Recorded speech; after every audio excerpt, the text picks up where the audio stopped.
আজ এই হাজারো মানুষের সামনে দাঁড়িয়ে এই মিডিয়ার সামনে পরিষ্কারভাবে আমি আবারও বলে দিতে চাই, সংসদের দক্ষিণ প্লাজায় দাঁড়িয়ে বাংলাদেশ জাতীয়তাবাদী দল যে জুলাই সনদে সই করে এসেছে, সেই জুলাই সনদের প্রত্যেকটি শব্দ, প্রত্যেকটি অক্ষর আমরা ইনশাআল্লাহ এক এক করে বাস্তবায়ন করব।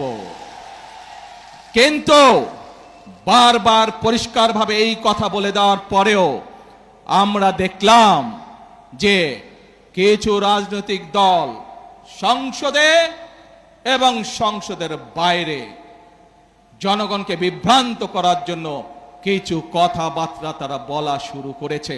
যারা এই সংস্কার করে যারা জনগণকে বিভ্রান্ত করতে যাচ্ছে, জুলাই সনদের সম্পর্কে বিভ্রান্ত করতে চাচ্ছে, তারা কিন্তু নারীর স্বাধীনতা অথবা নারীর উন্নয়ন নিয়ে কোনো কথা বলে না।